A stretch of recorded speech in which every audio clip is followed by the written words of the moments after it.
Welcome, the anointed ones. The truth doesn't hurt. What hurts is realizing someone chose to lie when they didn't have to. Let that sit for a second. Because what if I told you the most explosive fights in your life weren't random, weren't accidental, and definitely weren't just miscommunication? Sometimes the people who swear they've got nothing against you are the same ones who secretly resent your light and lie about how they truly feel, not to protect you, but to protect their ego from being shattered in your presence. Here's the wild part. According to psychologists, repressed emotions often explode, not when someone's provoked, but when they're exposed. Meaning, that argument, that fallout, that drama you didn't even start but got dragged into like a tornado in flip-flops. It happened because you walked in and made it impossible for them to keep pretending. You didn't start the fire. You were just too real to let them keep living a lie. And let's be honest, some people would rather fight you than face themselves. Also, side note, isn't it funny how folks suddenly become passionate debaters when they're losing at self-awareness? So buckle up, because this isn't a story about the chosen one being the problem. This is about what really happens when you trigger the truth no one was ready to face. Let's talk about it. Number 1. Your presence scratches their mask until it cracks. They lied about how they felt because your presence made it impossible for them to keep pretending. That's the raw truth. You didn't say anything offensive. You didn't confront them. You just existed in full clarity, real, grounded, fully aware, and that alone was a threat. Because while you're standing in truth, they're still trying to survive behind a mask they've worn for so long, they don't even know who they are without it. You didn't do anything to make them uncomfortable, but the fact that you're not hiding makes their pretending feel heavier. Around you, their fake smiles feel faker. Their half-truths feel thinner. And the more time they spend near you, the harder it becomes to maintain the image they've built. They start slipping. Their tone changes. Their words get sharp. Their reactions are out of proportion. And you're standing there wondering, what did I do? But it's not what you did, it's what you didn't do. You didn't lie, you didn't shrink, you didn't play along. They started lying about how they feel, not because they hate you, but because they hate that they can't hide from themselves when you're around. You bring something disruptive, but not in a loud, aggressive way. You bring clarity. That's dangerous to someone who relies on confusion to protect themselves. They told others you're too much or that something feels off, because they needed to control the narrative before the truth slipped out of them without warning. It's not that they never liked you, it's that they liked you more than they wanted to. Or maybe they were jealous, or inspired, or scared. But whatever it was, they couldn't be honest about it. Honesty would make them vulnerable. And with you standing there unshaken, the difference between their truth and your presence was unbearable. So they lied. And when the weight of that lie got too heavy, it exploded. Not because of you, but because the truth was always too loud to hide for long. Number 2. They didn't lie to protect you. They lied to protect their control. They didn't lie to protect your feelings. They lied to protect their control over the situation. Let that sink in. The lie wasn't kind, it wasn't gentle, and it definitely wasn't some noble act of emotional mercy. It was strategic. Because if they told the truth, if they admitted how much they liked you, how much they envied you, how much you affected them, then the power would shift, and they couldn't handle that. By lying, they kept themselves in the driver's seat. They could pretend they didn't care, act detached, stay one step ahead emotionally. It gave them an advantage. Because the second they admit the truth, they'd have to be real, vulnerable, accountable. And that's scary for someone who's used to controlling people with mixed signals, vague compliments, and emotional loopholes. The lie let them play it safe while keeping you guessing. They wanted the upper hand, not connection. You see, the truth levels the playing field. If they said how they really felt, if they said you inspire them, intimidate them, or matter more than they show, then the dynamic changes. Now it's no longer about them controlling how close or how distant things get. Now they're exposed. You'd see they're not as indifferent as they act, that they actually cared more than they let on, and that makes them feel weak, and they hate that. So instead, they told a different story. That you're dramatic, that you misunderstood, that they never really felt that way. They rewrote reality to avoid giving you that power. Not because you asked for it, but because the truth would have meant surrendering the script they've carefully edited in their head. They didn't lie because the truth was too painful for you. They lied because it was too painful for them to lose control of the narrative. And when that lie finally couldn't hold anymore, everything came crashing down. Not because truth is dangerous, but because pretending forever is impossible. Number 3. You became a mirror. They hated staring into. They didn't lie because they didn't feel anything. They lied because your presence turned into a mirror they couldn't stand looking into. You didn't expose them by calling them out. You exposed them just by being yourself. That was enough. Being around you made them confront the parts of themselves they've spent years avoiding. The parts they covered up with charm, fake confidence, distractions, or even spiritual talk. But the mask only works when no one sees through it. And you saw right through it without even trying. The truth is, you didn't need to say much.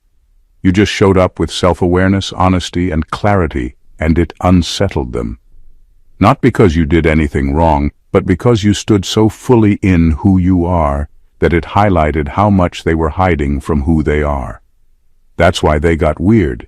That's why things got tense. Because deep down, they knew you weren't buying the version of themselves they've been selling to everyone else.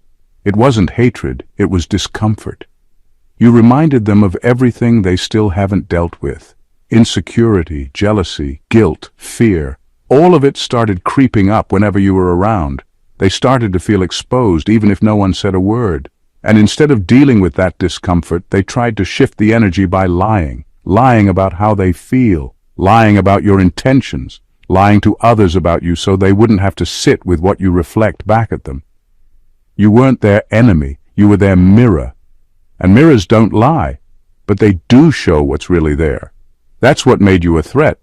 Not because you tried to break them down, but because you unknowingly made it impossible for them to keep pretending. That kind of honesty is rare, and not everyone is ready for it. So they lashed out. Not to hurt you, but to protect themselves from the truth they weren't ready to face. Number 4. They needed you to doubt yourself, because they couldn't handle how certain you were. They needed you to question yourself, not because you were wrong, but because you were too right. Your certainty wasn't loud. You weren't walking around trying to prove anything. You just knew who you are, what you bring, what you deserve. And that quiet kind of confidence. It unsettles people who haven't even begun to face themselves.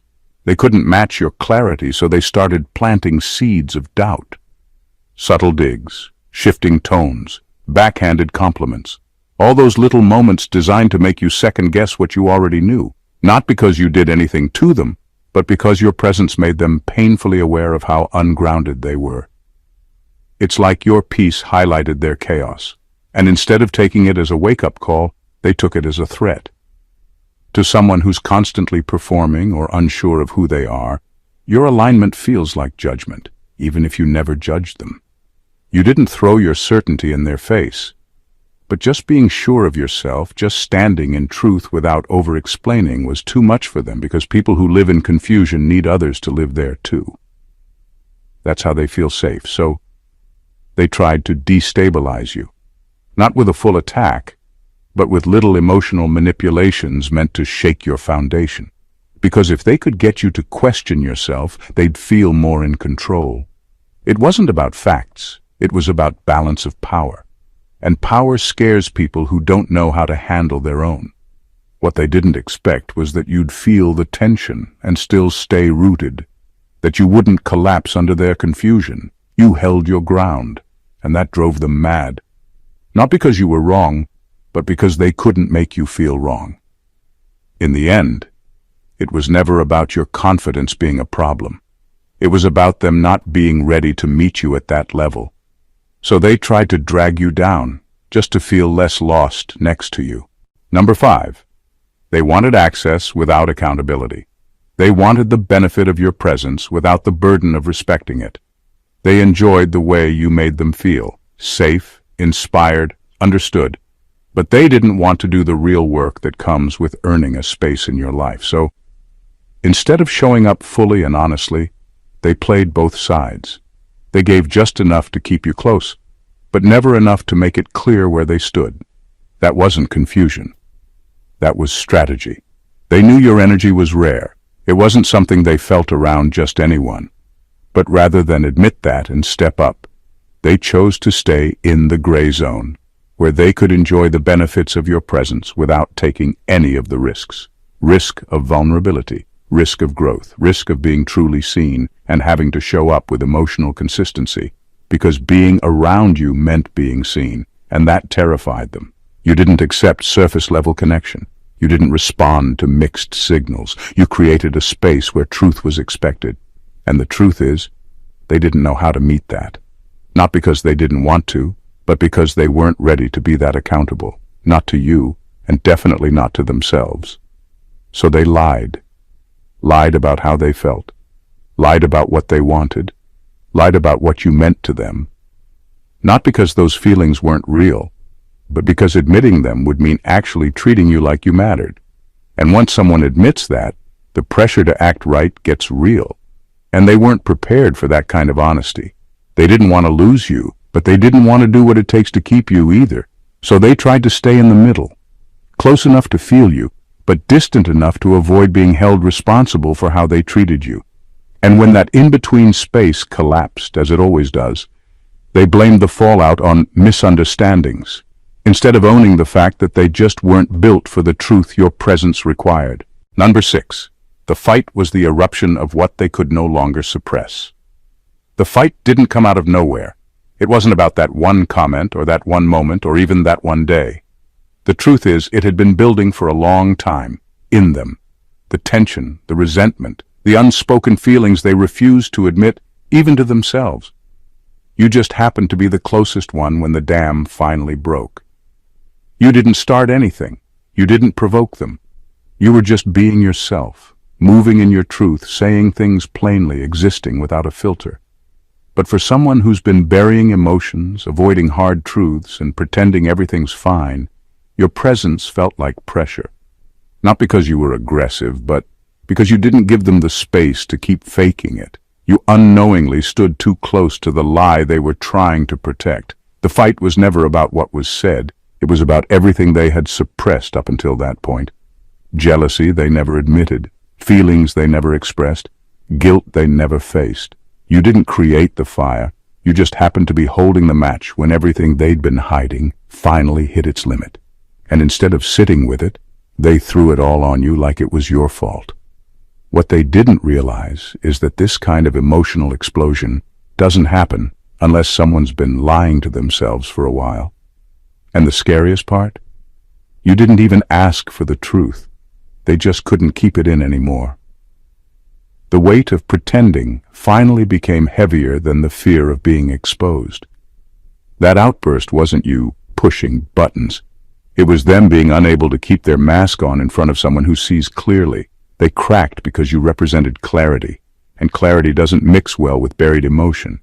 So when they finally erupted, it wasn't a reaction to you. It was a reaction to everything they never dealt with finally demanding to be felt. Number 7. They feared you'd say what they couldn't. They were afraid you'd say the thing they were trying so hard to avoid, something so simple, so obvious, yet so uncomfortable it could unravel everything they'd built around their image. And here's the twist. You didn't even say it. You didn't have to. You just knew. You saw them clearly. You saw what they were hiding, what they were pretending not to feel, what they were trying to mask with attitude, distance, or fake indifference. That silent awareness was louder than any confrontation could have been. Your presence didn't scream. It didn't accuse. It simply understood. And that's what made it unbearable for them. Because when you're trying to lie to yourself, the worst place to be is next to someone who isn't confused. Someone who doesn't second-guess what they feel. Someone who doesn't flinch when the energy shifts. That's unsettling to a person who depends on confusion to survive emotionally. They feared you'd say the truth out loud because they didn't want to deal with what would happen if it became real. If you said it, they'd have to admit it. They'd have to face the fact that they do feel something: jealousy, desire, admiration, guilt, fear, something. But acknowledging that would mean they're not as in control as they pretend to be. So instead they panicked. They redirected the energy. They made you the problem.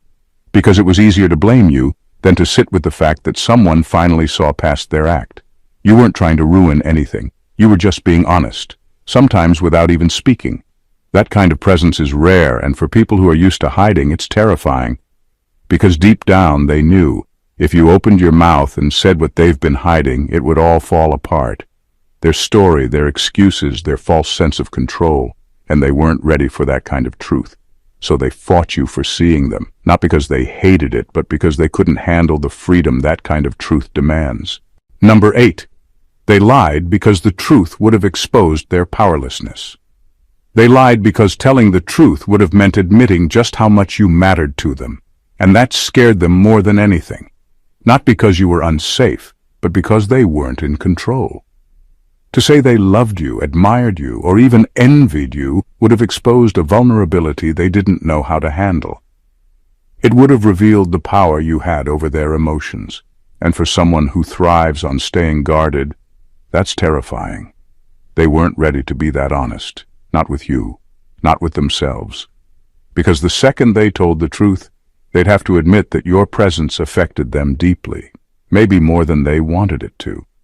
That kind of emotional exposure feels like weakness to someone who's built their identity around being unaffected. So instead of facing it, they lied. They minimized it. They acted like you were imagining things, or being too intense, or reading into stuff that wasn't that deep. But it was that deep. They just couldn't admit it without feeling like they were handing over their power.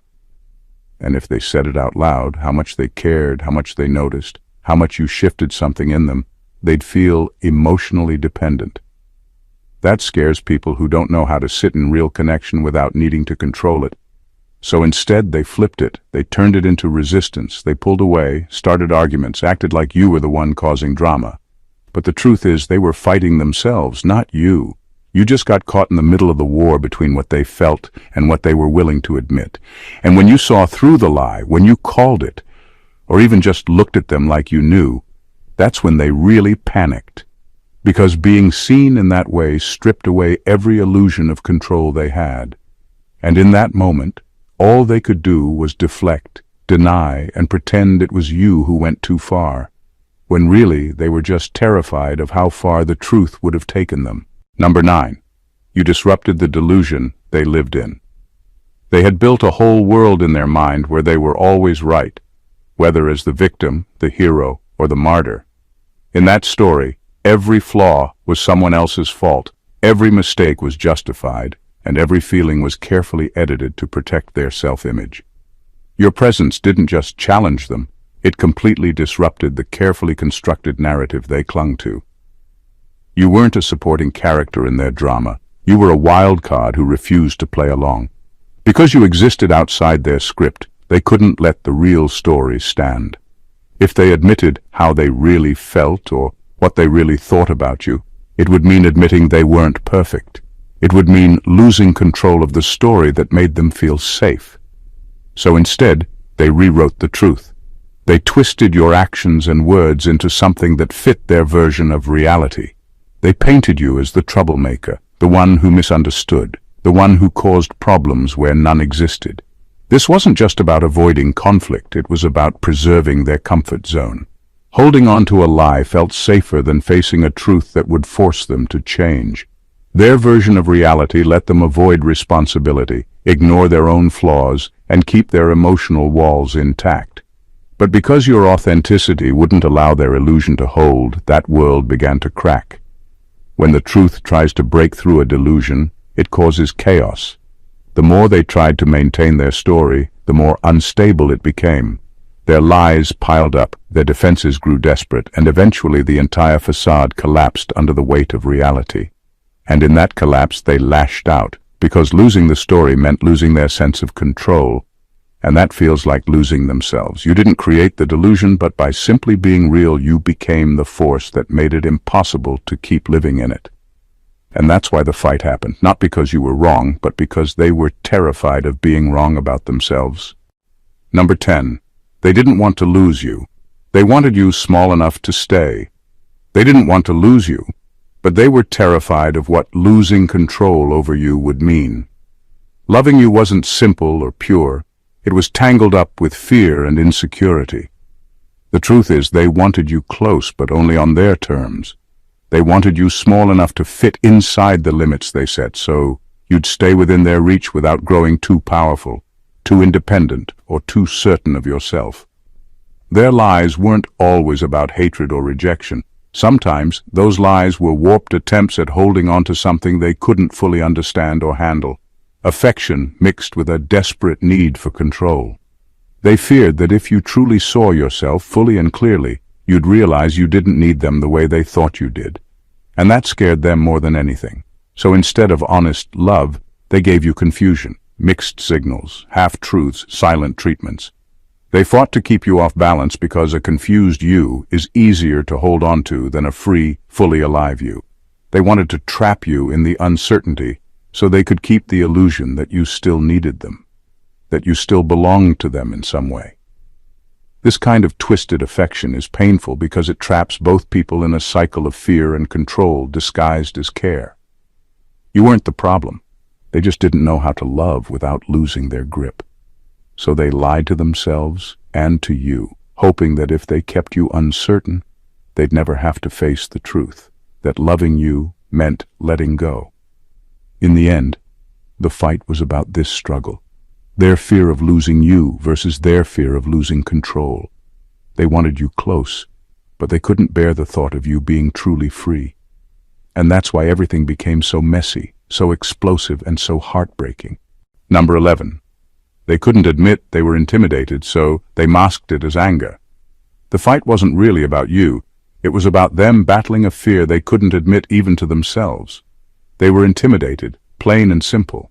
But admitting intimidation feels weak to many, especially to those whose egos are fragile and tightly guarded. So instead of saying, "I'm scared of how much you affect me," they wrapped that fear in anger, lashing out like a cornered animal defending its territory. Their aggression wasn't about conquest or domination. You weren't trying to overpower or control them. You were just being yourself, steady, confident, and unapologetically present. That kind of presence is threatening to someone who's never learned how to handle honesty or strength without feeling diminished. Their fragile ego saw your clarity as a challenge, even if you never issued one. Anger became their armor. It's easier to yell, to blame, to accuse than to say, "I feel small next to you." It's a defense mechanism that covers up vulnerability with noise and chaos. The explosive fight was their way of pushing you away before they felt pushed down, of creating distance, so they wouldn't have to face their own insecurities. What's brutal is that this fear-driven anger often backfires. It doesn't protect them, it isolates them. It damages relationships and leaves both sides hurt and confused. But at its core, that fight was never about you. It was about them trying to survive their own emotional storm. You weren't the enemy. You were just someone who lived so fully and honestly that their fear couldn't hide anymore. And when that fear finally erupted, it looked like anger, because sometimes that's the only way people know how to fight what they can't admit. Number 12. They projected their emotional immaturity onto you. They couldn't handle their own emotions, so instead of facing them, they shoved the blame onto you. They labeled you too much, not because you overwhelmed them, but because they didn't know how to understand or manage feelings like you did. Your ability to feel deeply and express honestly wasn't a flaw. It was a mirror reflecting their emotional illiteracy back at them, and that scared them more than they'd ever admit. When someone is emotionally immature, vulnerability feels like danger. They can't sit with discomfort or uncertainty, so they deflect by painting you as the problem. Your openness became a threat because it highlighted their own inability to cope. They mistook your clarity and intensity for chaos, when really it was their confusion trying to find a scapegoat. Instead of growing or learning, they projected their inner turmoil outward, accusing you of being unstable, dramatic, or too much to handle. But the truth was, they were the ones who lacked the tools to navigate complex feelings. Your fluency in emotions was intimidating because it reminded them of what they were missing. This projection creates a painful disconnect. You're punished for being real, for being honest, while they avoid responsibility for their own emotional growth, and it's exhausting. But it also reveals something important. Their reaction says more about their own limitations than about you. You weren't too much. You were simply too real for someone still learning how to feel. And until they caught up emotionally, they'd keep trying to push you back into the shadows where their discomfort wouldn't be exposed. Number 13. You didn't break them. You refused to break with them. You didn't cause their breakdown. You just refused to collapse alongside them. When they tried to pull you into their chaos, you stood firm. You didn't absorb their guilt or carry their emotional baggage to keep the peace. You didn't pretend everything was fine just to make them feel better. And that refusal, that was the real trigger. They wanted you to bend, to give in, to smooth things over at their expense. They expected you to play along with their story, to take the blame, or at least stay silent while they unfolded their drama. But you didn't. You stayed rooted in your truth and boundaries, even when it made them uncomfortable. Their fragility couldn't handle that kind of resistance. It wasn't your actions that broke them. It was your lack of surrender. You challenged the status quo simply by refusing to break, and that exposed the cracks they'd hidden beneath the surface for so long. You didn't hurt them. You just refused to be a part of their unraveling. And sometimes that's the hardest thing to witness, not because it's violent, but because it's honest. You held your ground while they fell apart. And that honesty is something many people can't face. In the end, your strength became their breaking point. Not because you were wrong, but because they needed you to fall with them to keep their fragile world intact. You didn't break. You stayed whole. And that made all the difference. Number 14. They lied because they knew the truth would force a transformation. They lied because the truth demanded more from them than they were willing or able to give. Facing the reality of how they truly felt about you meant facing themselves, their fears, their insecurities, and their shortcomings. The truth wasn't just uncomfortable. It was a call to change, to grow, to rise up to meet the person you were becoming. And they weren't ready for that kind of transformation. Instead of stepping into that challenge, they chose to burn the bridge between you. Denying their feelings, twisting the narrative, and avoiding accountability became easier than doing the hard work of self-reflection and growth. They blamed you for being on the other side, not because you pushed them away, but because your presence illuminated the gap between who they were and who they needed to become. Their lies were a shield, protecting them from a truth that would force them to confront uncomfortable questions. Why couldn't I love you fully? Why am I scared of losing control? What parts of myself am I refusing to face?